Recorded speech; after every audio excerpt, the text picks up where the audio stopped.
Yertle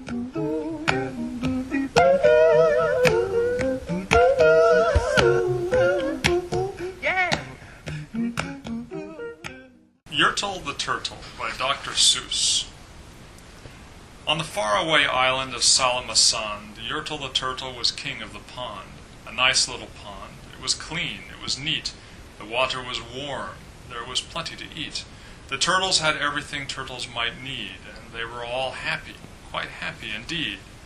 They were, until Yertle, the king of them all, decided the kingdom he ruled was too small.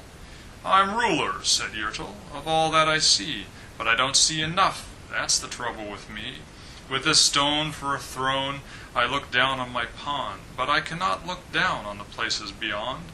This throne that I sit on is too low down. It ought to be higher," he said with a frown. "If I could sit high, how much greater I'd be. What a king! I'd be ruler of all I could see."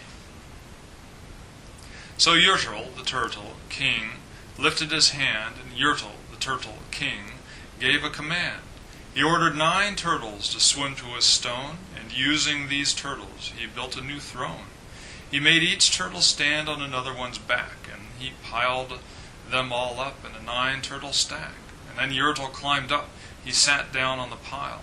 What a wonderful view! He could see most of a mile. "All mine!" Yertle cried. "Oh, the things I now rule! I'm king of a cow, and I'm king of a mule. I'm king of a house, and what's more, beyond that, I'm king of a blueberry bush and a cat. I'm Yertle the Turtle, oh marvelous me, for I am the ruler of all that I see." And all through that morning he sat there up high, saying over and over, "A great king am I," until long about noon. Then he heard a faint sigh. "What's that?" snapped the king, and he looked down the stack, and he saw at the bottom a turtle named Mac, just a part of his throne. And this plain little turtle looked up and he said, "Beg your pardon, King Yertle, I've pains in my back and my shoulders and knees. How long must we stand here, your majesty, please?" "Silence!" the king of the turtles barked back. "I'm king, and you're only a turtle named Mac. You stay in your place while I sit here and rule. I'm king of a cow, and I'm king of a mule. I'm king of a house, and a bush, and a cat. But that isn't all. I'll do better than that. My throne shall be higher," his royal voice thundered. "So pile up more turtles. I want about 200. "Turtles! More turtles!" he bellowed and brayed, and the turtles way down in the pond were afraid. They trembled, they shook, but they came. They obeyed. From all over the pond they came swimming by dozens, whole families of turtles with uncles and cousins, and all of them stepped on the head of poor Mac. One after another they climbed up the stack. Then Yertle the Turtle was perched up so high he could see 40 miles from his throne in the sky.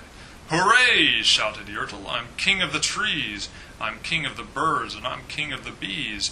I'm king of the butterflies, king of the air. Ah, me! What a throne! What a wonderful chair! I'm Yertle the Turtle, oh marvelous me, for I am the ruler of all that I see." Then again, from below, in the great heavy stack, came a groan from that plain little turtle named Mac. "Your Majesty, please, I don't like to complain, but down here below we are feeling great pain. I know, up on top you are seeing great sights, but down at the bottom we, too, should have rights. We turtles can't stand it. Our shells will all crack. Besides, we need food. We are starving," groaned Mac. "You hush up your mouth," howled the mighty King Yertle. "You've no right to talk to the world's highest turtle. I rule from the clouds, over land, over sea. There's nothing, no, nothing that's higher than me." But while he was shouting, he saw with surprise that the moon of the evening was starting to rise up over his head in the darkening skies. "What's that?" snorted Yertle. "Say, what is that thing that dares to be higher than Yertle the king? I shall not allow it. I'll go higher still. I'll build my throne higher. I can and I will. I'll call some more turtles. I'll stack 'em to heaven. I need about 5,607. But as Yertle the Turtle King lifted his hand and started to order and give the command, that plain little turtle below in the stack, that plain little turtle whose name was just Mac, decided he'd taken enough, and he had, and that plain little lad got a little bit mad, and that plain little Mac did a plain little thing. He burped.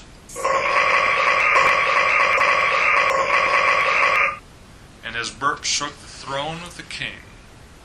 And Yertle the Turtle, the king of the trees, the king of the air and the birds and the bees, the king of a house and a cow and a mule, well, that was the end of the Turtle King's rule. For Yertle, the king of all Salamasand, fell off his high throne and fell plunk in the pond. And today the great Yertle, that marvelous he, is king of the mud. That is all he can see. And the turtles, of course, all the turtles are free, as turtles and maybe all creatures should be.